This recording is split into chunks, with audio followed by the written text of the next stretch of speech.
দাজ্জালের নাম তো আপনারা শুনেছেন। ভয়ঙ্কর ডেঞ্জারাস একটা ক্যারেক্টার। পৃথিবীর শুরু থেকে শেষ পর্যন্ত এর চেয়ে বড় ফিতনা আসেনি, আসবেও না।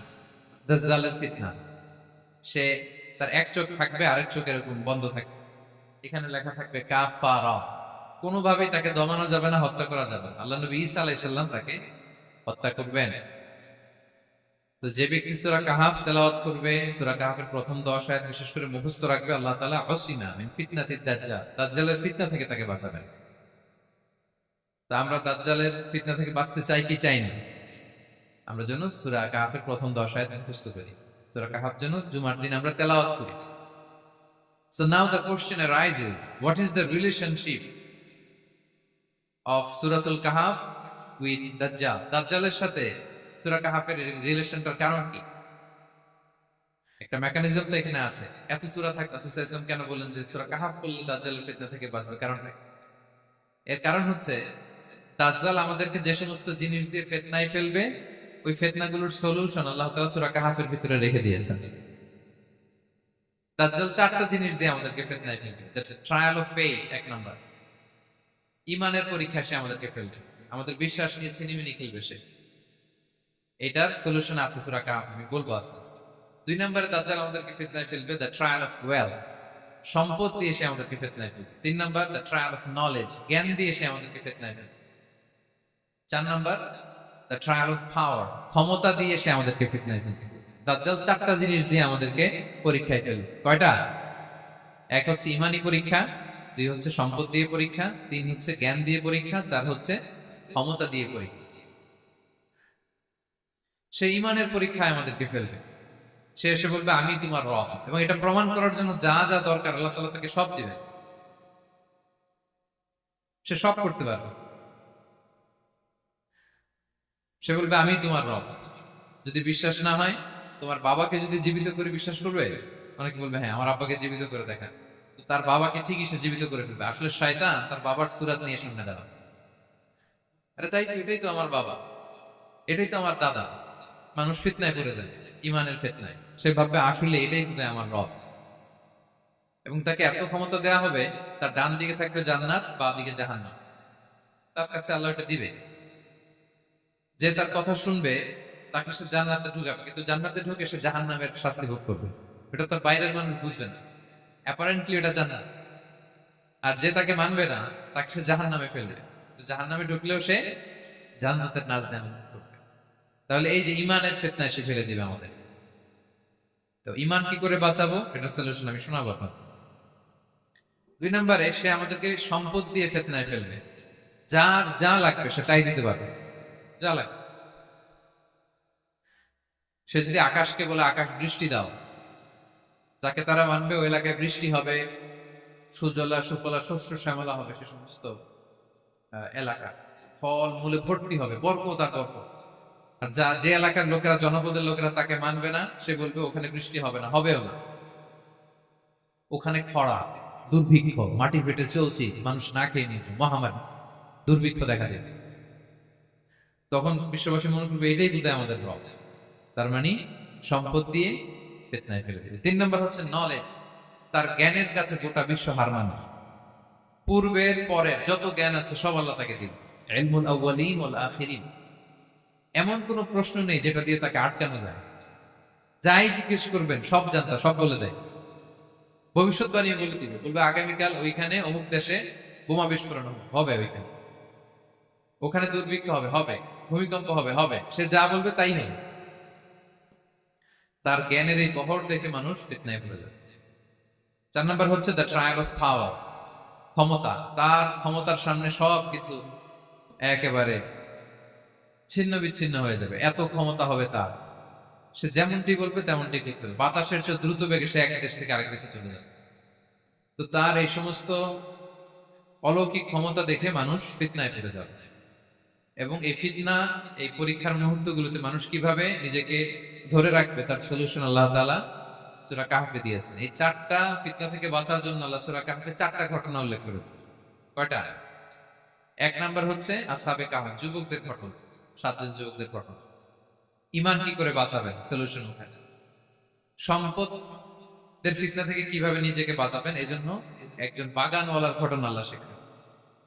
জ্ঞানের ফিতনা থেকে কি করে বাঁচবেন, এই জন্য আল্লাহ তাআলা মুসা আলাইহিসসালাম এবং খিজির আলাইহিসসালামের ঘটনা সেখানে উল্লেখ করেছেন।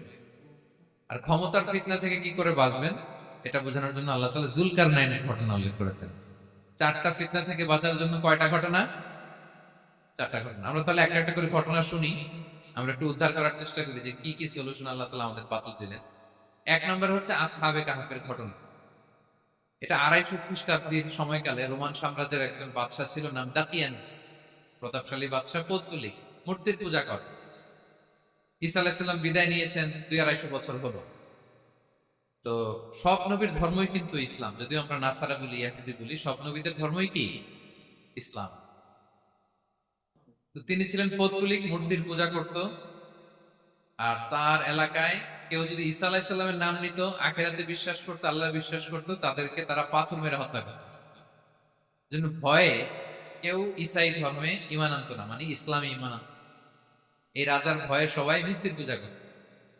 কিন্তু 7 জন যুবক ছিল, তারা স্রোতে গা ভাসিয়ে দেয়নি। স্রোতের বিপরীতে তারা ঈমান নিয়ে দাঁড়িয়েছে। তারা ঈসা আলাইহিস সালামের রেখে যাওয়া সত্য ধর্মের উপর ঈমান এনেছিল, আখিরাতে তারা বিশ্বাস করত। এই 7 জন যুবকের কথা ছড়াতে ছড়াতে রাজা দাকিয়ানুসের কাছে চলে যায়। উনি তো রেগে মেগে আগুন, ডেকে পাঠালো 7 জন। তাদেরকে জিজ্ঞেস করলো, তোমরা কাকে মানো? বলতেছে এক আল্লাহকে মানি। সাহসী, খুবই সাহসী। বলতেছে তুমি কি জানো তোমরা কার সামনে কথা বলতেছো? আমি তো তোমাদেরকে মৃত্যুদণ্ড দিতে পারি। তারা বলে দেন, কিন্তু আমরা সব বিসর্জন দিলেও ঈমান বিসর্জন দিতে পারবো না। সুবহানাল্লাহ। উনি বললেন, তোমরা যুবক মানুষ, রক্ত গরম, আবেগে কথা বলতেছো, 3 দিন সময় দিলাম, যাও ঈসার নাম ভুলে যাও, আখেরাত ভুলে যাও, আল্লাহর নাম ভুলে যাও। 3 দিন পরে তোমাদেরকে আবার ইন্টারভিউ নেবে। ওই দিন যদি একই কথা বলো, পাথর মেরে 7 জনকে দুনিয়া থেকে উড়িয়ে দিবে। তারা চলে গেল। এবার 7 বন্ধু মিলে পরামর্শ করতে লাগলো, কি করতে পারি আমরা, এই গুণে ধরা সমাজকে আমরা কিভাবে বাঁচাবো, এই পৌত্তলিকতার ছোবল থেকে এই ইফসিস নগরীকে বাঁচাবো কি করে। নগরীটার নাম ছিল ইফসিস নগরী। বর্তমানে এটা তুরস্কের ইজমির শহরে অবস্থিত। এখনো জায়গাটা প্রত্নতাত্ত্বিকদের ইয়েতে এটা সংরক্ষিত, এখনো টুরিস্টরা যায়। তো তারা বললো, আমরা ঈমান বিসর্জন দিব না, যদি আমরা ওদের কথা মেনে নিই আমরা তো মুশরিক হয়ে গেলাম। চলো আমরা এক কাজ করি, আমরা এলাকা ছেড়ে দিই। এই 7 যুবক আল্লাহর উপর ভরসা করে তারা বাড়ি ঘর আত্মীয় স্বজন সব ছেড়ে দিয়ে, লোকালয় ছেড়ে দূরে একটা পাহাড়ের ভেতরে আশ্রয় নিল। পাহাড়ের ভেতরে একটা গুহা ছিল, এই গুহাকে আরবিতে বলে আল কাহাফ। কি বলে? এই সূরার নাম কি? সূরাতুল কাহাফ। তো তাদের সাথে সাথে একটা কুকুরও যাচ্ছে। তারা বারবার তাড়িয়ে দেওয়ার চেষ্টা করতেছিল কুকুরটাকে, যাতে না যায়, কিন্তু এই কুকুর শুধু কান্না করে তার সাথে যাওয়ার জন্য, ঘেউ ঘেউ করতেছে। এই কুকুরটাকেও সাথে নিল। ভালো মানুষদের সাথে থাকলে কি হয় দেখেন, এই কুকুরের কথা, যেহেতু 7 জন ইমানদারের সাথে একটা কুকুর ছিল, এই কুকুরের কথা আল্লাহ সূরাতুল কাহাফে উল্লেখ করে দিয়েছে। ওয়া কালবুহুম বাসিতুন যিরাআইহি বিল ওয়াসিল। তো তারা ভিতরে গেল, যে প্রচন্ড ক্লান্ত, তারা ঘুমিয়ে পড়ল। কি করলো? এই এক ঘুমে আল্লাহ 309 বছর কাটায় দিলেন। কয়শো 9 বছর? 9 বছর ঘুম, সব ঘুম, প্রচন্ড ঘুম, ঘুম যেন আর কাটে না। 309 বছর পরে এরা জাগে। এখন খুব ক্ষুধা, ঘুমে আর মোর ভাঙতেছে। আর একজন জিজ্ঞেস করছে, কি লম্বা সময় ঘুম দিলাম বোধহয় আমরা? একজন বলতেছে, হ্যাঁ মানে সারাদিনই ঘুমাইছি আমরা। আরেকজন বলতেছে, না না সারাদিন না, দিনের কিছু অংশ হয়তো ঘুমাইছি। আসলে কয় বছর ঘুমাইছে?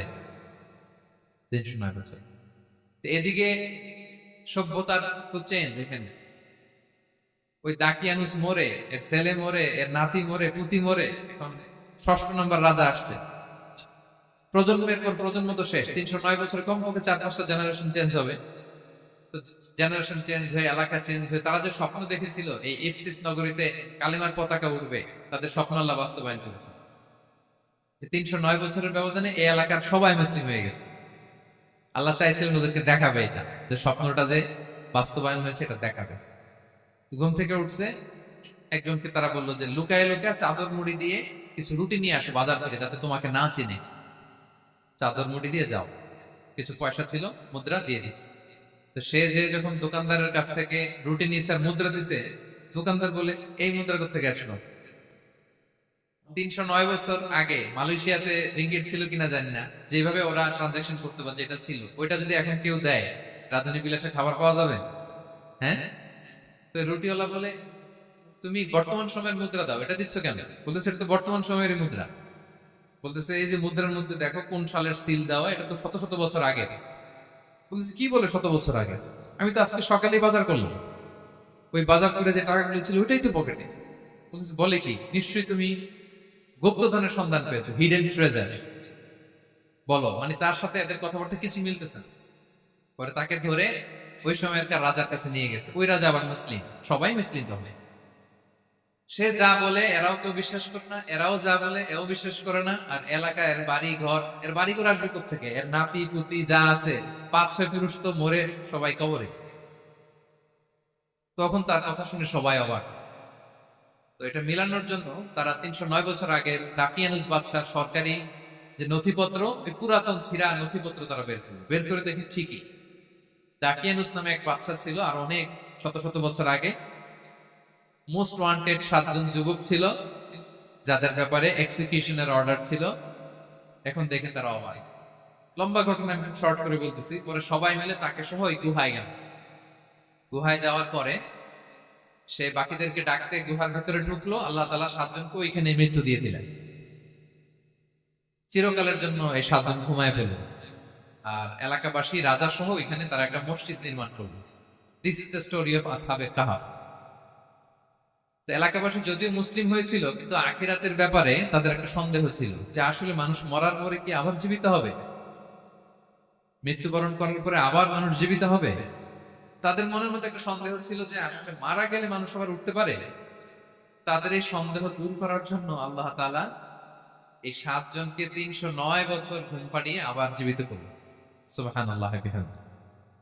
তাহলে ঈমান কিভাবে বাঁচাতে হয় এটার প্রেরণা আমরা এই 7 যুবকের কাছ থেকে পাই। এখানে যেটা আমরা শিখি প্রিয় ভাইরা, 1 নম্বর লেসন হচ্ছে আমাদের গুড কোম্পানি লাগবে, রাইটার্স পিপল, মানে আমাদের সার্কেলটা ভালো হইতে হবে। তাদের 7 জনের সার্কেলটা খুব ভালো ছিল, ফলে তারা বিপথে যায় না, এবং তারা এমন শক্ত সিদ্ধান্ত নিয়েছে যে আল্লাহ তাআলা সেটাতে বরকত দিয়েছেন, গোটা সমাজকে আল্লাহ তাআলা চেঞ্জ করে দিয়েছেন। এটা হচ্ছে 1 নম্বর লেসন। আপনি ঈমান বাঁচাতে হলে আপনার সার্কেল ভালো লাগবে। বুঝবেন যে এলাকায় যাবেন ওখানে নামাজি সার্কেল কারা আছে, ওখানে জ্ঞানী গুণী সার্কেল কারা আছে, ওখানে ভালো কাজ করতে চায়, একে অপরকে সহযোগিতা করে, কল্যাণের পথের যাত্রী কারা আছে বুঝতে হবে আপনাকে। বুঝে ওই সার্কেলে আপনি যুক্ত হবে, তাইলে ঈমান বাঁচানো যাবে। ক্লিয়ার? 2 নাম্বার হচ্ছে conflict between believers and disbelievers it's universal. সত্য মিথ্যার লড়াই এটা চিরন্তন, আজীবন থাকবে। এটা ওনাদেরও ছিল, এখনো আমাদের লড়াই করে যেতে হচ্ছে, আমাদের ভবিষ্যৎ প্রজন্মও করবে। এই লড়াইটা আমরা করে যেতে চাই। কি বলেন? হ্যাঁ, থামা যাবে না? আমরা থামতে আসিনি, আমরা এই লড়াইটা করে যাব। আমরা সত্যের কথা বলেই যাব ইনশাআল্লাহ। বলে 3 নাম্বার হচ্ছে যে লেসনটা আমরা পাই, অনেকগুলো লেসন, আমি খুব প্রেসাইজলি বলতেছি। যুবকরা চাইলে একটা সমাজকে পাল্টে দিতে পারে। এই পৃথিবীতে যত বড় বড় বিপ্লব হয়েছে এগুলো যুবকরা এনেছে। তারা হচ্ছে সভ্যতা গড়ার কারিগর। আসহাবে কাহাফ আমাদের এই সময়ের নওজোয়ানদের জন্য প্রেরণা। তারা আমাদের জন্য প্রেরণার বাতি হয়। তারা যেমনি ঈমানকে রক্ষা করেছে, আমাদের যুবকরা চাইলেও তাদের ঈমানি চেতনাতে স্পিরিট দিয়ে সমাজটাকে পাল্টে দিতে পারে। কি বলেন? এখানে বেশিরভাগই তো যুবক। হ্যাঁ, গুড সার্কেলে থাকবেন তো আপনারা? সত্যের পক্ষে সবাই থাকবেন তো? আল্লাহ তাআলা কবুল করুন। আচ্ছা, এবার 2 নাম্বার ছিল সম্পদের ফিতনা, কিভাবে বাঁচবেন। আসহাবে কাহাফের পরে সূরা কাহাফে আল্লাহ তাআলা একজন বাগানওয়ালার ঘটনা বলেছে। 2 জন বন্ধু, একজন একটু গরিব, সে বিশ্বাসী, আর একজন ধনী, সে অবিশ্বাসী। তাকে আল্লাহ তাআলা বিশাল বড় খেজুরের বাগান আর আঙ্গুরের বাগান দিয়েছে, বিশাল, অনেক বড় বিজনেস ম্যাগনেট। তো এই সম্পদের অহংকার সে করত। সে প্রায় তার গরিব বন্ধুকে বলতো যে তোর চেয়ে আমার সম্পদও বেশি, সন্তানও বেশি, জনবল বেশি, লোকবল বেশি, অর্থবল বেশি, সব বেশি। অহংকারে তার পা মাটিতে পেত না। আর সে আখিরাতে অবিশ্বাস করত, এবং সে বলতো যে এই সম্পদ আমারে বাঁচাবে, চিরকাল আমাকে স্মরণীয় করে রাখবে, এই সম্পদ কোনোদিন যাবে না। অনেক বড় বড় ধনীরা আছে, তারা এরকম মনে করে যে আমি এত বড় সিআইপি, আমি এত বড় বিজনেস ম্যাগনেট, এই দিন বোধহয় আর চেঞ্জ হতে পারে না, আমার আজীবনই বোধহয় এত পাওয়ার থাকবে, এত সম্পদ থাকবে। এটা ভুল ধারণা। এটা কি ভুল ধারণা? এই যে তুরস্কে দুর্ভিক্ষ হইল না, আপনারা দেখছেন না যে অনেক সম্পদের মালিক বাড়ি ঘর ভেঙে রাস্তার ফকির। এখন ওই যে রিফিউজিদের জন্য যে খাবার আসছে, ওখানে লাইনে দাঁড়াইছে, কারণ এখন লাইনে না দাঁড়ালে খাবারও তো মিলবে না। 1,000 কোটি টাকার মালিক ছিল, ভেঙে চুরে সব শেষ। এখন রিলিফের নেওয়ার জন্য দুস্থদের কাতারে ওখানে দাঁড়াইছে, কারণ দাঁড়াইলেই কিছু খাবার পাওয়া যাবে, খিচুড়ি পাওয়া যাবে, তা না হলে তো খাবারটাও মিলবে না। এই যে বঙ্গবাজারে আগুন লাগলো আমাদের বাংলাদেশে, 20টা 25টা দোকান ছিল অনেকের যাদের অন্যান্য বিজনেস আছে তারা হয়তো সার্ভাইভ করতে পারতেছে, কিন্তু এমন অনেক ব্যবসায়ী ছিল সব শেষ, জ্বলে পুড়ে তার টাকা পয়সা পুঁজি স্বপ্ন সব শেষ। তো ধনীকে গরিব বানাতে আল্লাহর 1 সেকেন্ডও লাগে না। ওই বিশাল প্রাসাদ থেকে টেনে ভাঙ্গা থালা হাতে দিয়ে রাস্তায় নামাইতে আল্লাহ কয় সেকেন্ড লাগে বলেন তো? 1 সেকেন্ডও লাগে না। সো এই লেসনটা কিন্তু আমাদের নিতে হবে। এবং ওই ব্যক্তির নসিবে তাই ঘটেছিল। সে যখন অহংকার করতেছিল, আল্লাহ তাআলা আকাশ থেকে একটা আগুন পাঠান। ওই আগুন এসে তার আঙ্গুরের বাগান, তার খেজুরের বাগান, বিশাল মাইলকে মাইল এই বাগান জ্বালিয়ে পুরে মুহূর্তের মধ্যে সারখার করে, এবং মুহূর্তের মধ্যে সে পথের ভিখারি, ফকির। এই ঘটনাটা এনে আল্লাহ তাআলা সম্পদশালীদেরকে রিমাইন্ডার দিলেন যে এই সম্পদের ফিতনায় তোমরা পড়ে যেও না। আমরা সম্পদশালী হলে বাস্তবতা অনেক সময় ভুলে যাই। সূরাতুল হুমাজাতে আল্লাহ তাআলা বলেন, ইয়াহসাবু আন্না মালাহু আখলাদা। সম্পদশালীরা মনে করে এই সম্পদ আমাকে চিরকাল বাঁচিয়ে রাখবে, চিরকাল বোধহয় এই সম্পদ আমার হাতে থাকবে। না, এটা হাতের ময়লা, আজ আছে কাল নাই, যে কোনো সময় চলে যেতে পারে। এটা হচ্ছে ম্যাটেরিয়ালিস্টিক আউটলুক, বস্তুবাদী চিন্তা থেকে এই আমাদের ধনী ভাইদের এই সমস্যাটা হয়। ভোগবাদী চিন্তার প্রভাব আর কি। সম্পদ যখন হাতে থাকে ধরাকে সরাজ্ঞান করে, মনে করে যে সবই আমার কন্ট্রোলে। না, আপনারে ওই গরিবের কাতারে আনতে, ওই রিলিফের সম্পদ নেয়ার জন্য ওই লাইনে দাঁড় করাইতে আল্লাহর 1 সেকেন্ডও লাগে না। এটা খেয়াল রাখতে হবে। আমরা যখন প্রাইভেট কারে চড়ি, মাঝে মাঝে অনেকে এসে হাত পাতে, এদেরকে ছোট করা যাবে না। গল্পটা আল্লাহ ভিন্ন করতে আল্লাহর 1 সেকেন্ডও লাগে না। ওইদিকে আমি দাঁড়ায় হাত পাততাম আর উনি প্রাইভেট কারে বসে থাকতো, আল্লাহ চাইলে এরকম করতে পারতেন না? পারতেন। তো এখান থেকে আমাদের জন্য শিক্ষা হচ্ছে, সম্পদ এটা ক্ষণস্থায়ী, আজ আছে কাল নাই। এটা ক্ষণস্থায়ী, এটাকে এভারলাস্টিং মনে করা যাবে না। এভারলাস্টিং হচ্ছে আখিরাত। ওয়ালাল আখিরাতু খায়রুল লাকা মিনাল উলা। আখিরাত তোমার জন্য দুনিয়ার চেয়ে শ্রেষ্ঠ। এবং আল্লাহ তাআলা দৃষ্টান্ত একটা দিয়েছেন যে দুনিয়ার জীবনটা হচ্ছে কামা, ওই পানির মতো, যেটা আনজালনাহু মিনাস সামা, আকাশ থেকে নাজিল করেছি। ওই পানি ক্ষেতের মধ্যে পড়ে ফসল, ফুল ফসল হয়েছে। এরপরে যখন ফসল কাটা হয়, ওই ক্ষেত খামার এগুলো তৃণলতা হয়ে যায়, খুশির মতো হয়ে যায়। তখন বাতাসের ঝাপটায় একবার এদিকে যায়, একবার ওদিকে যায়। অনেক লম্বা উপমা, আমি সংক্ষেপে বললাম। তো শেষ আউটপুটটা হচ্ছে এটা, সম্পদ এটা মুহূর্তেই চলে যেতে পারে। সম্পদ উপার্জন জায়েজ আছে, মুসলিমরা সম্পদ উপার্জন করতে পারবে, কোনো অসুবিধা নাই। আপনি যদি ধনী হন এটা ভালো, ফলে আপনি যাকাত দিতে পারবেন, অসহায় দুস্থদের সহায়তা করতে পারবেন, কন্ট্রিবিউট করতে পারবেন। আপনি সম্পদ হাতের মুঠোয় নেবেন, কন্ট্রোল করবেন, কিন্তু এই দিকে স্থান দিবেন না, দ্যাটস ইট, তাহলেই হবে। আমরা সম্পদ কি করতে পারবো? উপার্জন করতে পারবো, কিন্তু হৃদয়ে স্থান দিতে পারবো না। হৃদয়ে স্থান থাকবে আখিরাতে। এই মাইন্ডসেট যদি আপনি গড়ে তোলেন, তাহলে সম্পদের ফিতনা আপনি কখনো পড়বেন না। এই পয়েন্টটা কি ক্লিয়ার সবার? ক্লিয়ার। 3 নাম্বার ফিতনা ছিল কিসের ফিতনা, দেখি কে বলতে পারে? প্রথমটা হচ্ছে বিশ্বাস বা ঈমানের ফিতনা, 2 নাম্বার হচ্ছে সম্পদের ফিতনা, 3 নাম্বার জ্ঞানের ফিতনা। জ্ঞানেরও কিন্তু ইলমেরও একটা গরম আছে, যার ইলম আছে তার মধ্যে এই সমস্যাটা কাজ করে। সেটার জন্য আল্লাহ তাআলা মুসা আলাইহিস সালাম, খিজির আলাইহিস সালামের ঘটনা বলেন। আমি খুব সংক্ষেপে বলবো, সময় কম। মুসা আলাইহিস সালাম হচ্ছে বনি ইসরাইলের নবী, আর খিজির আলাইহিস সালাম কেউ বলেছেন নবী, কেউ বলেছেন আল্লাহর ওলি। আসলে আরবিতে ওনার নাম খদির, আমরা বাংলায় বলি খিজির। খদির মানে সবুজ। উনি যে কোনো জায়গায় বসলে ওখানে মরা গাছ, লতা পাতা এগুলো সবুজ হয়ে যেত। অনুর্বর এলাকার উপর দিয়ে হেঁটে গেলে ওটা উর্বর হয়ে যেত। তো মুসা আলাইহিস সালাম একবার ওয়াজ করতেছেন এইভাবে বনি ইসরাইলের সামনে, খুতবা দিচ্ছেন। হঠাৎ এক লোক দাঁড়ায় বলে, ইয়া নবী আল্লাহ, মান আ'লামু ফিল আরদ, বর্তমান পৃথিবীতে সবচেয়ে জ্ঞানী কে? মুসা আলাইহিস সালাম বলেন, ফাকালা আনা, আমি। কি বললেন? উনি আসলে ভুল কিছু বলেন নাই, কারণ প্রত্যেক জামানার নবীকেই আল্লাহ তাআলা সবচেয়ে বেশি জ্ঞান দিয়ে পাঠান, কারণ তার কাছে ওহীর জ্ঞান আসে, অদৃশ্যের খবর আসে, ইলমুল গায়ব আসে। কিন্তু এই উত্তরটা আল্লাহ তাআলার পছন্দ হয়নি। আল্লাহ তাআলা চাচ্ছিলেন মুসা যদি বলতো আল্লাহ তাআলাই জানে কি জ্ঞানী বা আল্লাহই সবচেয়ে জ্ঞানী, এরকম পেলে ভালো হতো। কিন্তু মুসা আলাইহিস সালাম কি বলছে? আমি। এখন প্রশ্ন করলো সবচেয়ে বড় জ্ঞানী কে, উনি কি বললেন? আমি। এই যে আমি আমি, এটাতে ঝামেলা আছে। আমি বড়, আমি জানি, আমি সব, দিস ইজ প্রবলেমেটিক। আল্লাহ এটা পছন্দ করলেন না। আল্লাহ তাআলা মুসা আলাইহিস সালামকে বললেন, মুসা তুমি যে বলছো তুমি জ্ঞানী, না তুমি জ্ঞানী না, তোমার চেয়ে বড় জ্ঞানী আছে। মুসা আলাইহিস সালাম বললেন, তাই নাকি? আমার চেয়ে বড় জ্ঞানী কে? তো আল্লাহ তাআলা বললেন, ইযহাব ইলা মাজমা'il বাহরাইন, দুই সাগর বা দুই নদীর মিলনস্থলে যাও, ওখানে আমার এক বান্দা আছে তোমার চেয়েও জ্ঞানী। মুসা আলাইহিস সালাম বললেন, তাই নাকি? তো আল্লাহ, আমি কিভাবে চিনি উনি কোথায় থাকে, কিভাবে বুঝবো? আল্লাহ বললেন, একটা বড় মাছ নাও, এটাকে ফ্রাই করো, এটাকে ফ্রাই করে একটা ঝুড়ির ভেতরে নাও, যেখানে এই মাছটা সাগরে ঢুকে যাবে ওখানে আমার বান্দাকে পাবে। তো উনি ওনার সহযোগী ইউশা ইবনে নুনকে নিয়ে হাঁটতে লাগলেন। হাঁটতে হাঁটতে এক জায়গায় ক্লান্ত হয়ে পাথরের পাশে বিশ্রাম নিলেন। ওই পাথর থেকে আবার এক ধরনের পানি বের হয়, এই পানিটারে বলে আবে হায়াতের পানি, মা উল হায়াত, জীবন নদীর পানি। এই পানি কোনো মৃত প্রাণী বা বস্তুর গায়ে লাগলে ওটা জীবিত হয়ে যায়। তো ওনারা পাথরে হেলান দিয়ে বিশ্রাম নিচ্ছিলেন, ওই পানি ওই ফ্রাই করা মাছের গায়ে লাগার সাথে সাথে মাছ জীবিত হয়ে ঝুড়ি থেকে বের হয়ে সাগরে ঢুকে গেছে। ওনারা আর খেয়াল করেন না। এরপর আবার হাঁটতে লাগলেন। হাঁটতে হাঁটতে যখন ক্লান্ত শ্রান্ত, তখন বলে, এই ইউসা, আমাদের ওই মাছ ফ্রাই মাছটা দাও, এখন খাই। ঝুড়ি খুলে দেখে মাছ নাই। মাছ গেল কোথায়? তখন ইউসা বলল, হয়তো আমরা যে পাথরের ওখানে বিশ্রাম নিয়েছিলাম ওখানে আমরা মিসিং, ওখানে হারাই ফেলছি। চলো চলো, আরে ওইদিকে তো যাইতে হবে আমাদের।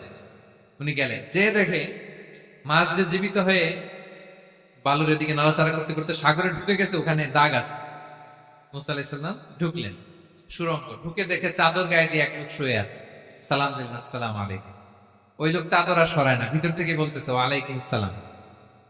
তো চাদরের ভিতর থেকে উনি বলে, মান আন, তুমি কে? মুসা আলাইহিস সালাম বললেন, আনা মুসা, আমি মুসা। উনি বলেন, মুসা বনি ইসরাইল, বনি ইসরাইলের মুসা? বললেন, হ্যাঁ। কেন এসেছো? এবার চাদর খুললেন। বলতেছে, আপনার কাছ থেকে কিছু শিখতে আসছি। আল্লাহ বলছে, আপনি নাকি সবচেয়ে বড় জ্ঞানী। আমি ভুল করে বলে ফেলছিলাম আমি। আল্লাহ বলছেন যে আপনি নাকি জ্ঞানী। বলতেছে, না, তুমি আমার জ্ঞান নিতে পারবা না, ওই ধৈর্য শক্তি তোমার নাই। মুসা আলাইহিস সালাম বললেন যে, আপনি যে কোনো শর্তে আমাকে একটু রাখেন কয়েকদিন আপনার সাথে, আমি রাজি। বললেন, না, তুমি পারবা না। মুসা আলাইহিস সালাম জোর করতে লাগলেন। অবশেষে খিদির আলাইহিস সালাম রাজি হলেন। বললেন, শর্ত হচ্ছে আমি যাই করি আর না করি আমাকে কোনো প্রশ্ন করা যাবে না। মুসা আলাইহিস সালাম বললেন, ওকে। সফর শুরু হল। সামনে নদী, এক লোক তাদের নৌকা দিয়ে নদী পার করাই দিল। নদী পারাপারের পর খিজির আলাইহিস সালাম লাঠি দিয়ে নৌকার তলাটা ছিদ্র করে দিল। মুসা আলাইহিস সালাম বললেন, ইন্না লিল্লাহি, এটা আপনি কি করলেন? ওরা আমাদেরকে নদী পার করে দিল, আর যে ভাড়াটা আসছিল এটাও নিল না, আমাদেরকে সম্মান দেখলো, আপনি নৌকা ছিদ্র করে দিলেন। খিজির আলাইহিস সালাম বলছে, এই যে আমি বলছিলাম না তুমি ধৈর্য ধারণ করতে পারবো না, যাও তোমার রাস্তায় তুমি, আমার রাস্তায়। মুসা আলাইহিস সালাম আবার ক্ষমা চাচ্ছে যে আপনি আমার ক্ষমা করেন, আমি তো ভুলে গেছি। আর প্রশ্ন করলেন, চলতে লাগলেন। হঠাৎ বাচ্চারা খেলতেছে, এক বাচ্চাকে ধরে হত্যা করলেন খিজির আলাইহিস সালাম। এবার তো মুসা আলাইহিস সালাম রেগে গেছে, আপনি করলেনটা কি? নিষ্পাপ ফুলের মতো শিশুকে হত্যা করলেন। খিজির আলাইহিস সালাম বলে, এই যে আমি জানতাম যে তুমি ধৈর্য ধারণ করতে পারবে না, তোমার রাস্তা এক, আমার রাস্তা এক, যাও। এবার মুসা আলাইহিস সালাম করজোর করতেছে যে, this is the last chance, একটা ফাইনাল চান্স দেন, সুযোগ দেন, আর আমি প্রশ্ন করবো, এটাই লাস্ট। বললেন, ওকে, ঠিক আছে। হাঁটতে হাঁটতে এক ইহুদি বসতির সামনে যে হাজির। দুজনই খুব ক্ষুধার্ত, খাবার চাইলো, এরা আবার কৃপণ, খাবার দিল না। তো খিজির আলাইহিস সালাম বললেন, ঠিক আছে, খাবার যদি দিচ্ছেন আমরা চলে যাই। যাওয়ার পথে দেখতেছে এই এলাকার একটা দেয়াল ভেঙে পড়ে যাবে। তিনি বলেন, মুসা চলো এটা ঠিক করে দেই।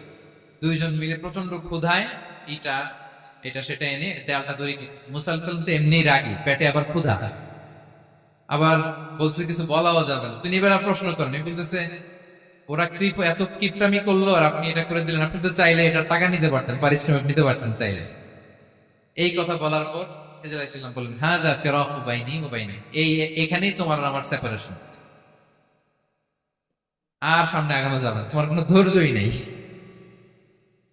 তো এতটুকু তোমাকে আমি বলি যে আমি একটাও আল্লাহর আদেশ ছাড়া করি নাই, আল্লাহর আদেশে আমি করেছি। কি? এক নম্বর হচ্ছে, ওই যে আমাদের ভাড়া নিতে চাইলো না, আমাদেরকে পার করে দিল। নৌকাটা ছিদ্র করেছি কারণ এই এলাকায় একজন জালিম বাদশা আছে, সে নৌকা পেলেই গরিব মাঝিদের নৌকা সিজ করে নিয়ে যায়।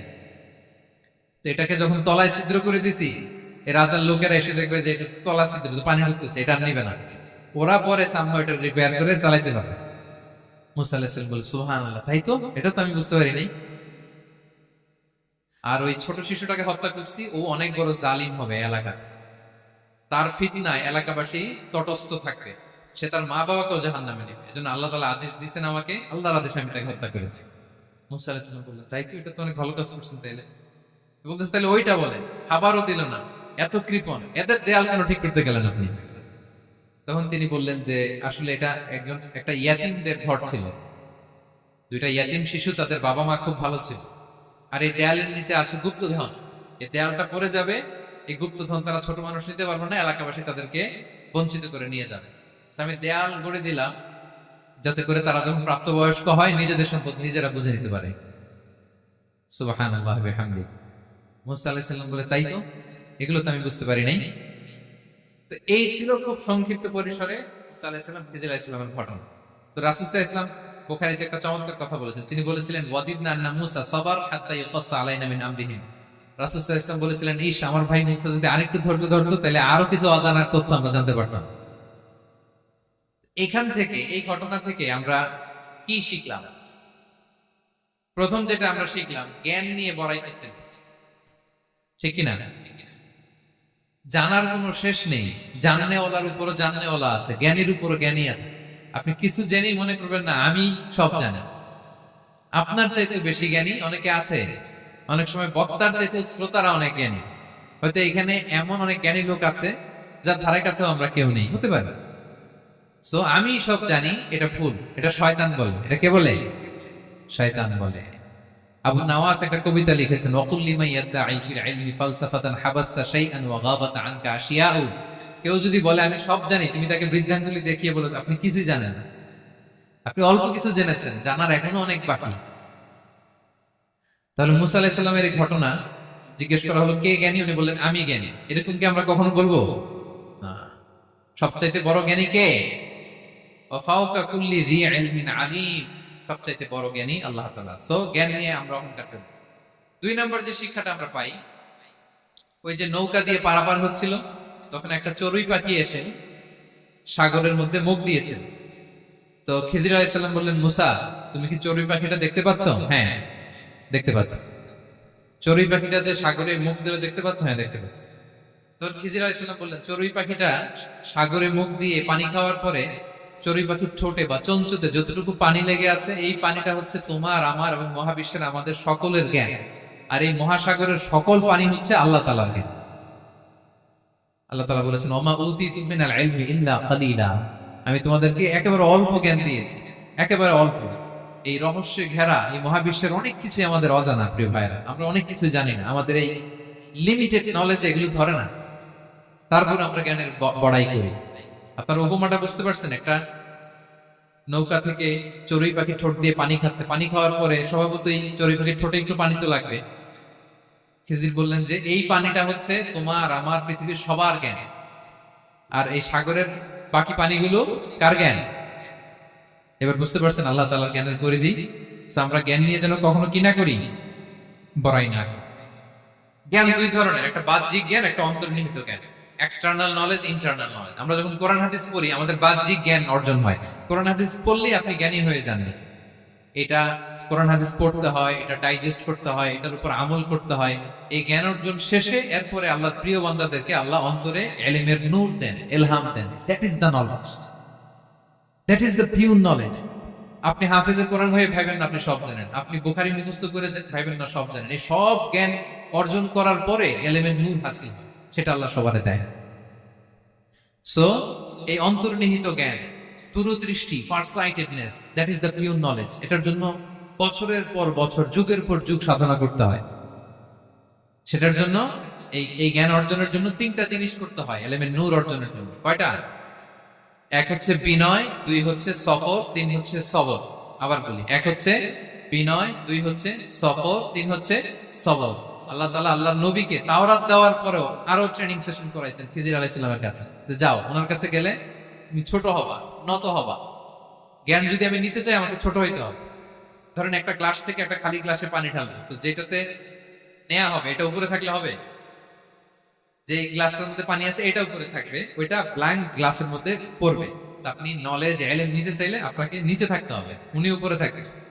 আপনার শায়েখ আপনাকে দিবে, আপনার উস্তাজ আপনাকে দিবে, আপনার মুর্শিদ আপনাকে দিবে। বুঝতে পেরেছেন? তাহলে আমাদেরকে হাম্বলনেস লাগবে, শিখতে হইলে হাম্বল হইতে হয়, বিনয়ী হইতে হয়। আচ্ছা, 2 নাম্বার সফর করতে হয়। এটা আল্লাহ মুসা আলাইহিস সালামকে দিয়ে করাইছে, যাও পিছে পিছে উস্তাদের পিছে পিছে ঘুরো।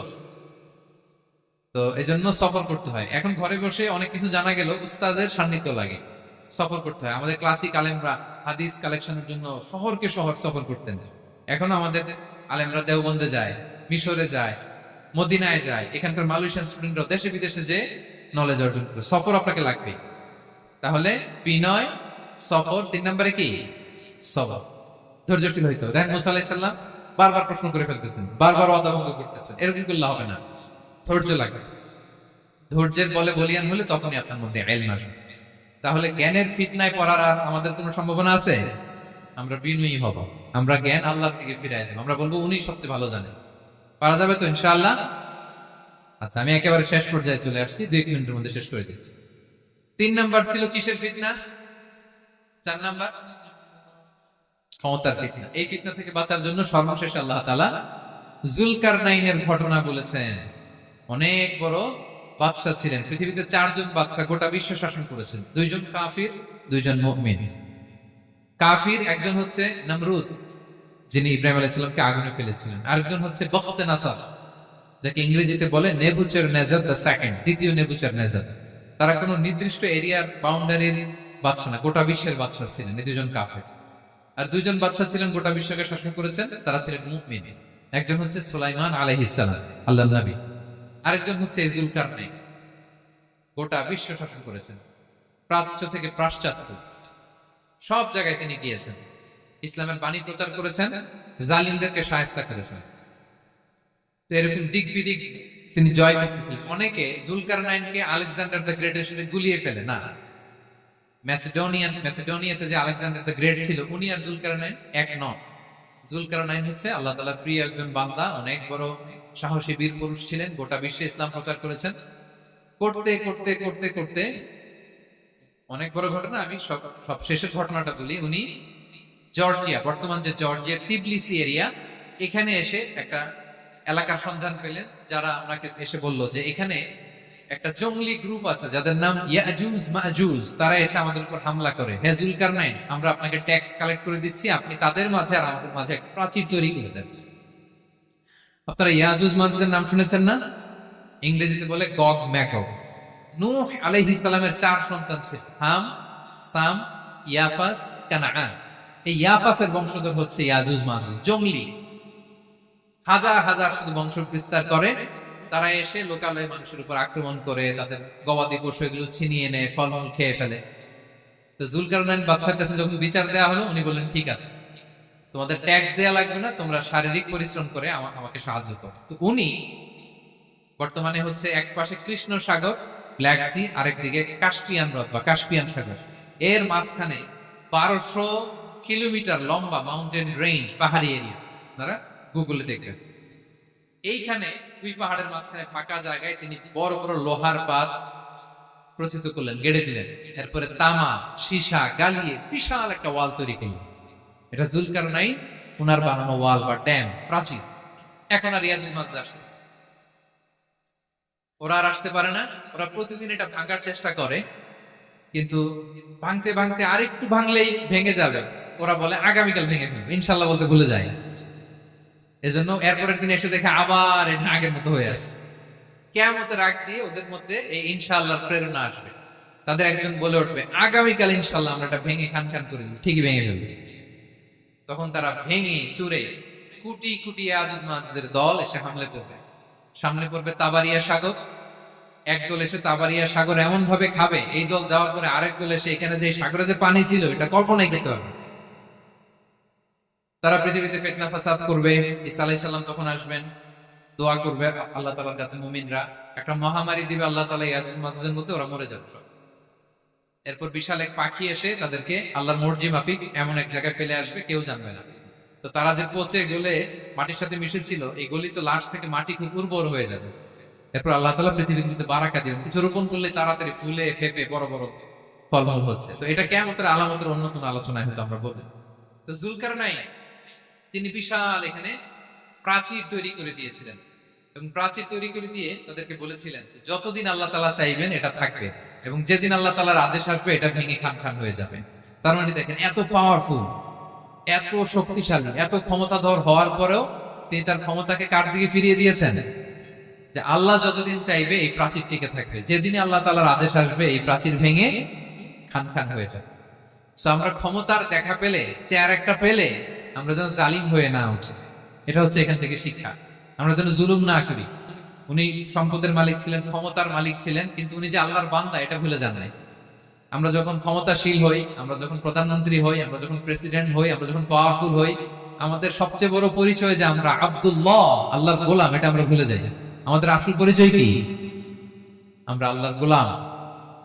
আমরা যে আল্লাহর গোলাম, এই চিন্তাটা, এই সেন্সটা যদি আমাদের মাথায় থাকে, তাহলে ক্ষমতা আমাদেরকে দাম্ভিক বানাতে পারে না, আর ওই ক্ষমতা আমাদেরকে ফিতনায়ও ফেলবে। তাহলে সম্মানিত সুধী, দাজ্জাল কয়টা জিনিস দিয়ে আমাদেরকে ফিতনায় ফেলবে? চারটা। দ্য ট্রায়াল অফ ফেইথ, ইমানের পরীক্ষা; দ্য ট্রায়াল অফ ওয়েলথ, সম্পদ দিয়ে পরীক্ষা; দ্য ট্রায়াল অফ নলেজ, জ্ঞানের পরীক্ষা; দ্য ট্রায়াল অফ পাওয়ার, ক্ষমতার পরীক্ষা। আর ইমানের পরীক্ষায় উত্তরণের জন্য আল্লাহ তাআলা আমাদেরকে এই সূরায় আসহাবে কাহফের ঘটনা শুনিয়েছেন, যে 7 জন যুবক তারা তাদের ইমানকে হেফাজত করেছে। সম্পদের ফিতনা থেকে বাঁচানোর জন্য আল্লাহ তাআলা আমাদেরকে এক বাগানওয়ালার কাহিনী জানিয়েছেন, যে সম্পদ পেয়ে তোমরা দাম্ভিক হয়ে যাও, এটা আজ আছে কাল থাকবে না। জ্ঞানের পরীক্ষা থেকে আমাদের মুক্তির জন্য আল্লাহ তাআলা অনেক বড় করে আল্লাহ নবী মুসা আলাইহিস সালাম এবং খিজির আলাইহিস সালামের ঘটনা শুনিয়েছেন, আমাদের বুঝিয়েছেন যে আমাদেরকে বিনয়ী হতে হবে, জ্ঞানের জন্য সফর করতে হবে এবং সবর করতে হবে।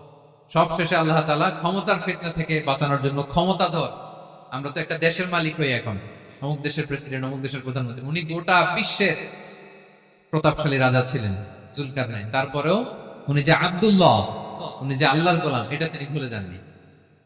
তাহলে এইভাবে যদি আমরা এই ফিতনাগুলো থেকে বাঁচার চেষ্টা করি, তাহলে এই ফিতনা থেকে আমরা বেঁচে থাকতে পারবো। এবং দাজ্জাল যদি এই মুহূর্তেও আসে, সে আমাদেরকে বিভ্রান্ত করতে পারবে না। পারবে? পারবে না ইনশাআল্লাহ। ইনশাআল্লাহ বলেন।